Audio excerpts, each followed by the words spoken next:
now live or later in the recording, if you would like to talk to me about your conversion rate optimization or your website, or indeed any of the other things that we know about, you can book up a call with me or you can email me, and I would be delighted to have that conversation. If you've turned up for this webinar, you're watching it, you definitely have earned the opportunity or the right to have a conversation with me. And I promise no sales bullshit. We'll just have a conversation, learn about you. So articulatemarketing.com/meet is my calendar. Matthew@articulatemarketing.com is my email address. Because I do these webinars on my own, I don't have this big producer support infrastructure. There's no live chat on this, but you can contact me, and I'm a real human being, and I'd be happy to talk to you. Okay, right. Next week, I'm doing a webinar about the future of B2B tech websites, some of the trends that we're seeing, some of the exciting new things that are happening in the world of websites, and talking about personalization, future proofing, and sustainability, and so on. So do register for that. There are a whole program of webinars through to the end of the year on articulatemarketing.com/webinars. Please come along and sign up for any of those. Would love to see you, and I'll be presenting all of them. So if you enjoy this and get something useful for it, hopefully you'll get more from these other webinars. And if you don't, it's more of the same, so don't come. Okay, so let's get to CRO. This is what you're here for. So what is CRO? Conversion rate optimization. It's the systematic data-driven process of improving the percentage of website visitors who do something on your website that you want them to do, whether it's book a demo, fill in a form to enroll into the CRM, take some journey, sign up for something, whatever it is you want them to do. CRO is the process, the art and science of getting more of them to do it. Another way of putting that is getting more leads, engagement, and insight from your existing website and the visitors, the traffic you already get. Now, there's a whole other discipline about getting more visitors and raising your profile and so on, and we can help with that, but today it's about conversion rate optimization. And the differences can be stark. In our experience, we've built 115 B2B tech websites over the last few years. We look at a lot more than that when we're talking to people during the sales process, or for clients for whom we don't do website work. And for websites that just have a bog standard contact us form with no other conversion opportunities on the site, typically you would expect about 1 in 1,000 visitors to fill in that contact form. So 999 visits disappear down the dark funnel. Nobody knows who they are, they don't engage, they don't sign up, they probably aren't doing the thing you want to do. Now, that might be useful if you want awareness. Okay, that's 1,000 visitors. But on a well-optimized website with a good number of high-value conversion offers that are appealing to the audience, you might be able to convert, and this is the sort of highest end of the range that we see for B2B tech sites, 4 visits in 100. So if we're going from 1/10 of percent to 4%. And if you're thinking about a typical website that gets 10,000 visitors a month, that's not unusual. Some sites get a lot more, some sites get less. 10,000 a month, that's the difference between 10 new leads a month and 400. And if you're sitting there thinking, well, what would we rather have? You're asking the wrong question. Who wouldn't rather have 400 leads than 10? But also it gives you insights into what those people are doing, because every time somebody fills in a form, at least when you do it on HubSpot, you drop a cookie and you associate that CRM record with that website visit. So you then get some insight into whether they come back, what pages they're looking at, what their journeys are. It's an incredibly powerful thing to get conversions on your website. Okay, so giving some more real-world examples, we did a CRO project for SearchPilot, who are still clients. We built their website. We're now doing some other work on their website with a range of interventions and offer creation. We got them over a period of 6 months, which was the period we were measuring the results for, but it's an ongoing cumulative benefit. We got them 400 incremental leads that we think they probably wouldn't have got if we hadn't done that work. And we also got a 2.3x improvement in the newsletter sign-up rate, and their newsletter is particularly important in their sales journey, and it should be in yours, but that's another story. So, you know, we can deliver these kinds of results. You can get these kind of results. And I'm going to talk in this presentation about a case study, a future hypothetical case study, but on a real website. And all the interventions and suggestions I'm going to make are things that you could do, we certainly could do, probably in 2 to 4 hours per intervention. So these are not hugely demanding. Offer creation, content creation can take longer, and some of the more sophisticated things can take longer, but what we're talking about today is not a huge lift. Okay, so typically when we do it as a project, we have an approach to it. We'll do a site audit, we'll establish baseline conversion data so that we know what we're starting with. So a lot of people come to a CRO project going, we want, this many thousands of people filling in forms. Well, you have to sort of start from where you are and kind of think about what the incremental improvement might be to be realistic. And then we do a lot of brainstorming, collaborative work with clients to design experiments, because the key point is you never really know what's going to work for a particular website, a particular audience, and a particular set of client goals.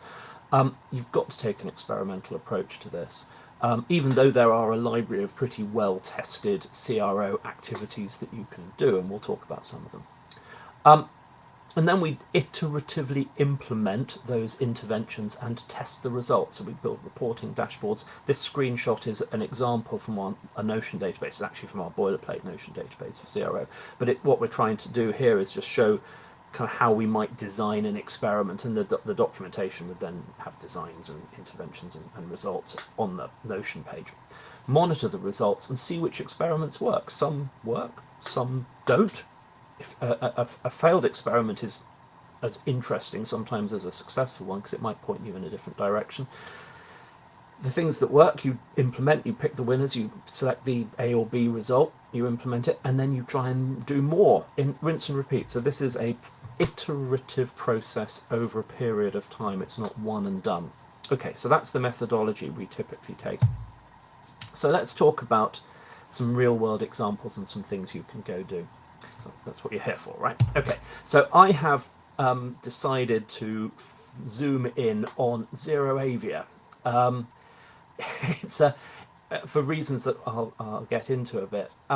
They are making hydrogen-powered engines and that sort of area of work in the aviation sector to reduce CO2 emissions. So it's a really sophisticated, complex technical product. They're doing cutting-edge R&D. It's a very sophisticated buyer's market, and it's a long-term sell for them, and they've got multiple audiences and things that they have to do. They are not a client of ours, although we'd very much like them to be a client. I've seen them at air shows, and I saw them first at a Wired conference I attended a couple of years ago, and somebody from ZeroAvia signed up for another webinar, not this one, and they signed up for it when I was preparing this webinar. I thought, well, okay, let's take a case study. All right, we work for a couple of other hydrogen economy companies, a company called Trimtech that makes valves for severe service in hydrogen, in the space program and for hydrogen plants. And we also do quite a lot of thought leadership for Michelmersh PLC, who invented a mechanism for firing bricks using hydrogen. So hydrogen's interesting to us. Okay, so all CRO activity starts with, who is your audience? What are you trying to communicate? What do you want them to do? Who do you want to capture? Because you're trying to get them to give you something. It's a value exchange. Filling in a form on a website, which is the mission of CRO, is, you're asking for something, name, address, something like that. So you've got to give something back. You've got to give something that's relevant. So we hypothesize, preparing this webinar, that ZeroAvia has audiences around OEM and airline partners. They make a big thing about that.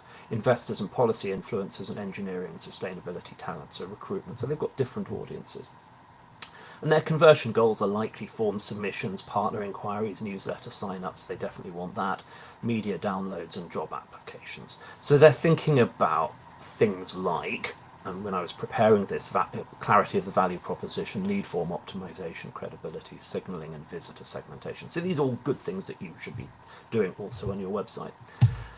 There's another reason why I picked ZeroAvia, and this is a very personal thing. I don't fly now, but I was a pilot for more than 10 years, and I had a commercial pilot's license, and an FAA license and so on. So, and this, I used to fly this aircraft a lot, 7 Lima Delta, and this is me visiting Kemble, where Zero Avia have their headquarters. It's actually just down the road from me here now, but back then I lived in London, and this trip back in 2014 was the first time I took the woman who is now my wife flying, and she was very, very brave to come on. It wasn't quite a first date, but it was a first flying date with me. So Kemble has a happy memory for me, and yeah, so that's why I'm interested in this also. Okay, so let's start with their value proposition.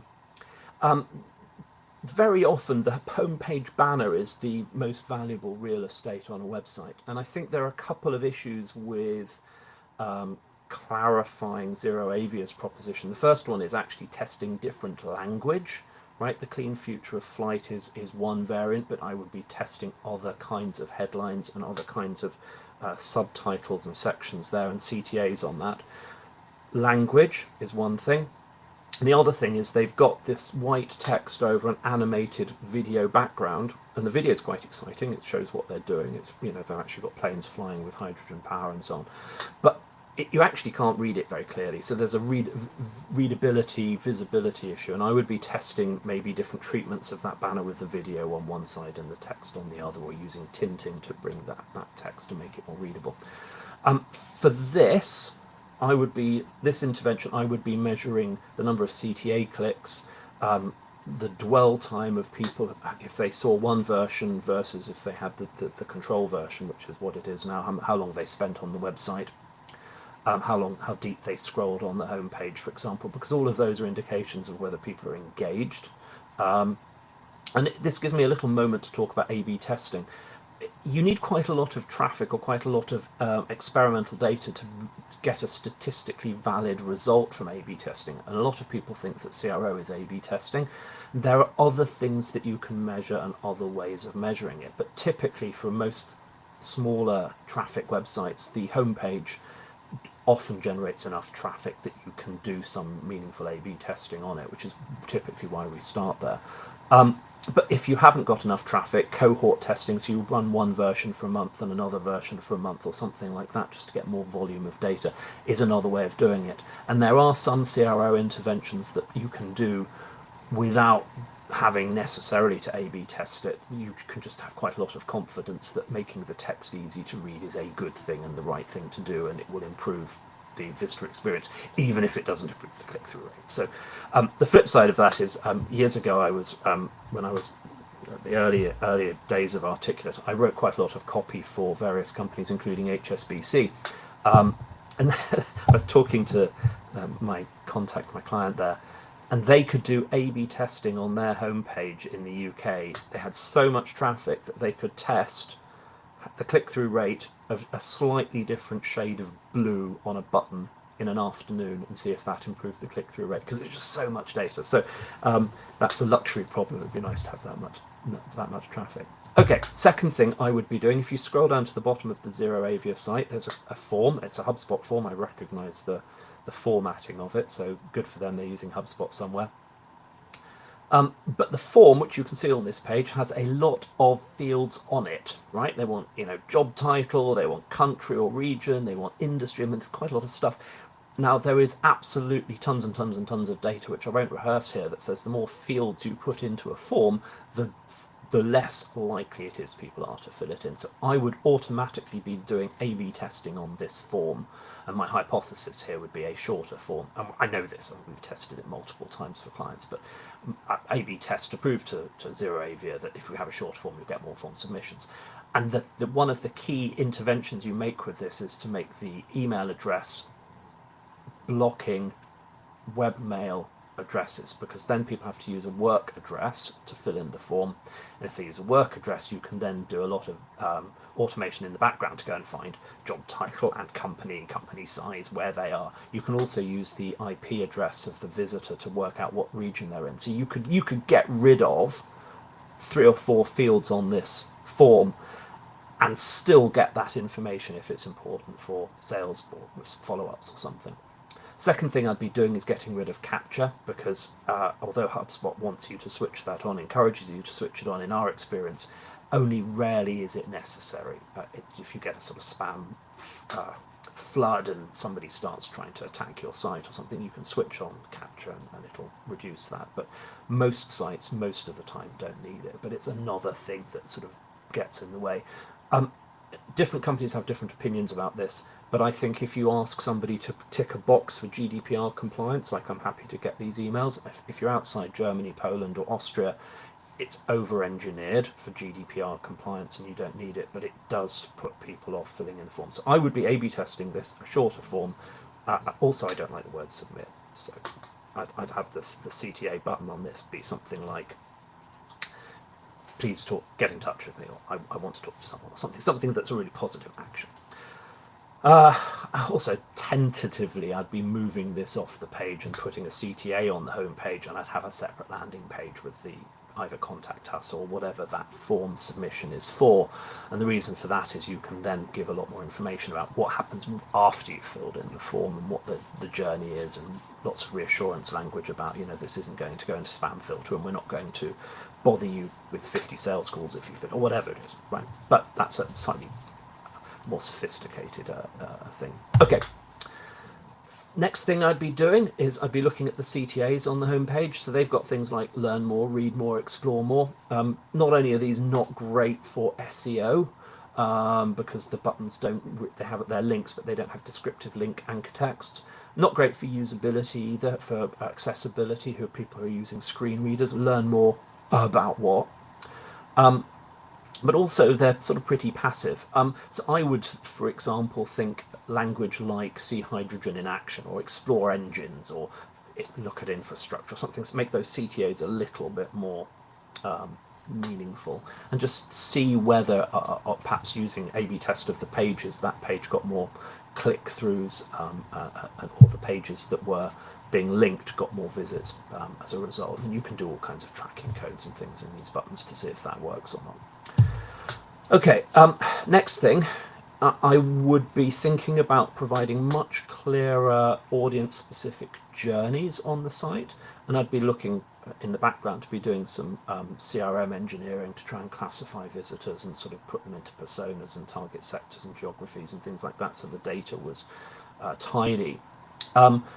So, for example, in the menu navigation, as we did here in this menu screenshot from causeway.com, kind of the use cases that we solve, or a menu that says, information for this or this or this. And right now, this week for Articulate, for example, we're building out industry-specific pages to go into the nav. So we're going to have, pages about environmental, our environmental credentials, our health tech credentials, our tech credentials.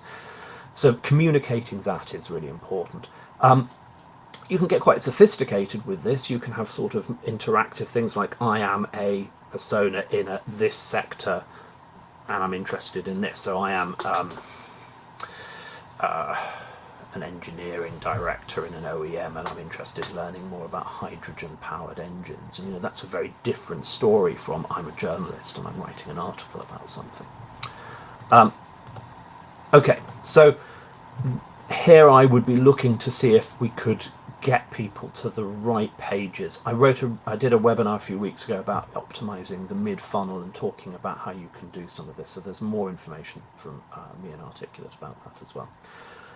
Okay, moving on. So the next thing, they've got a lot of blog posts, quite a lot of press release type blog posts rather than thought leadership stuff. And those are big blocks of text, and I would be looking to put CTAs into those blog posts, because we hypothesize now that there is a lot of one-click and zero-click search out there. But if somebody is just reading something on AI, and maybe they've asked AI about hydrogen-powered aircraft, and there's a citation for Zero Avia that goes to one of these press releases, or they're Googling something and an article or press release comes up and they click on it, it's a one-click search, and they're coming to the site and looking at that. Putting CTAs into the blog means you've got a better chance of getting them to go and look at a second page or a third page, or go to a page where they can download something. So I'd be setting up that, and I'd be looking to add 2 CTAs to every blog post. Okay, next thing. This is a surprising finding, but it has been validated across a number of clients over the last 2 years. particularly for long form blog thought leadership or how-to articles. Even if you put the full text of the article in the blog and there's no gating for the content, making that content available as a downloadable PDF and putting it behind a lead capture form, people fill in that form to get that PDF. So the value exchange here is not, I'm going to give you the content if you fill in the form, it's I'm going to give you the content in this portable, offline readable format that you can send to somebody else if you want to. So it's a format offer rather than a kind of gated content offer. Apart from webinars, this type of gated content, sort of PDF versions of blog posts that are fully readable on the site, is our second biggest conversion point at Articulate. So this is a relatively easy thing to do. The formatting doesn't have to be fancy. So I would be taking their top 10 articles and saying, embedding a HubSpot form saying, if you want this as a PDF, you can get it. And when you fill in the form, you get the thing. The form needs to be quite short. An email address only typically works best. Okay. They've got a newsletter sign up, and they've done it with a CTA at the bottom of the thing. So you click on that button and it takes you to this, again, very, very heavy duty sort of 10 field, 1 button recapture form. And my guess, and if you ever watch this Zero AV, I'd love to know the answer, but my guess is absolutely nobody fills in this form. Or maybe, 1 or 2 people a month at most. But the opportunity is potentially hundreds or thousands of people signing up for your newsletter. And SearchPilot, for example, make their newsletter like a focal part of their marketing. They've got a lot of people signing up because they use it to share SEO test results that people want to read. So it's highly relevant and useful for their audience. So I would be A/B testing the CTA. If I was Zero AV, I'd be putting a little bit more of a description of what you get, like why would you want to stay updated about our progress, or what are we going to send you, how frequently. And then I'd be redirecting it to the landing page, which they do, but I'd make that landing page a lot richer. I'd embed some information about the frequency, the type of content, unsubscribe anytime, some privacy, some sort of reassurance language.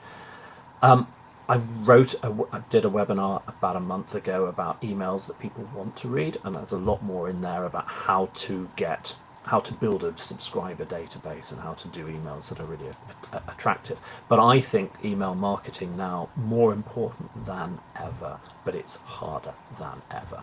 Okay, so I'd be testing that and optimizing that and making the form shorter.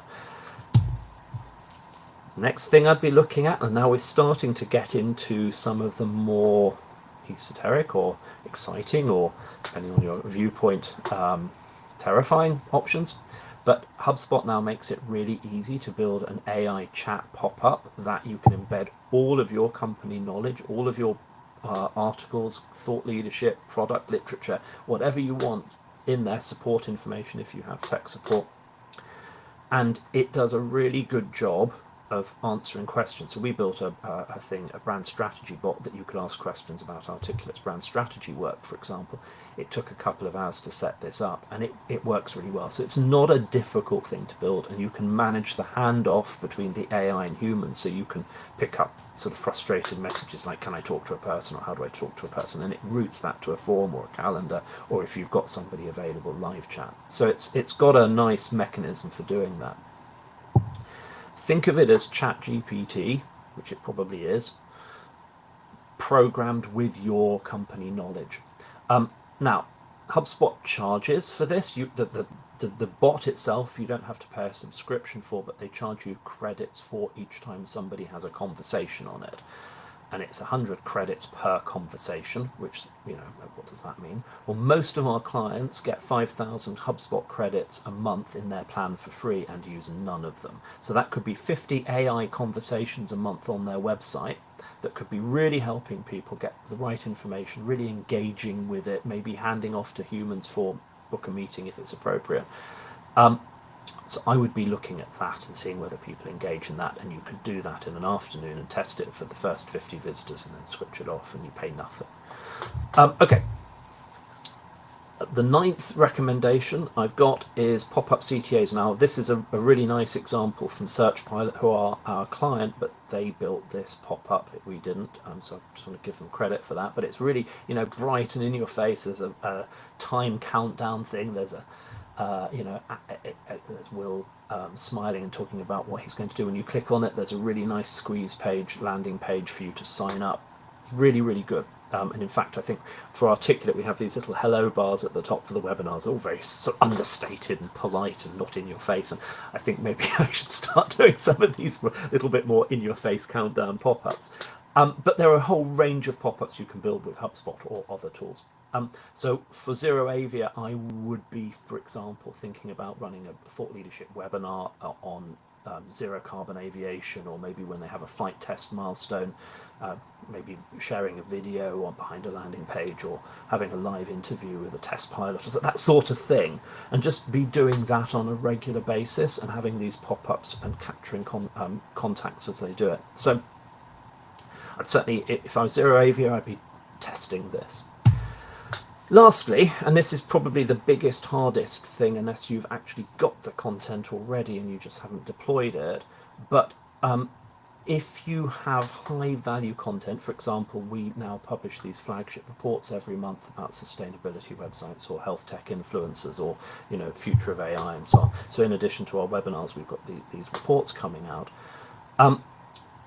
Putting that kind of content behind a landing page and making sure that there are pop-ups and CTAs across the website. This is what we talk about with a well-optimized site with lots of conversion options. For ZeroAvia, I would be thinking about putting their press media kit and imagery behind a form, just because wouldn't it be interesting to know how often that's downloaded, and get some email addresses of journalists so that you could tell them when you were, when you had something new to talk about. Building potentially a registration required investors area, again, capture people's interest and see whether they, build a database of potential investors. We've got an article on the website about how to build a really high quality investor relations area. We've done it for a number of PLCs and VC funded, PE funded startups. So, there's quite a lot that you can do, but just having that be, anyone can come in, but you've got to sign up for it first. Similarly, if you're recruiting, building a employer brand section and letting people sign up for job alerts. And lastly, of course, the famous flagship reports and gated content and thought leadership articles and videos and webinars and all of that stuff. So this mid-funnel content where people are sort of aware of you, interested, they've come to the website, and now you want to just take them on the next step of the journey. There are lots of opportunities to do this, and this is where you go beyond a newsletter sign up, beyond a contact form, and you start getting into building that database of your audience, people who are interested. So that is my 10 recommendations for ZeroAvia. If anyone ever watches this from ZeroAvia in the future and you want to talk to me about it, here are my contact details. Indeed, anyone else who is not from ZeroAvia, I'd be happy to talk to you too. And don't forget next week's webinar, more broadly about the future of B2B tech websites, and there's a whole program of webinars coming up for the rest of the year.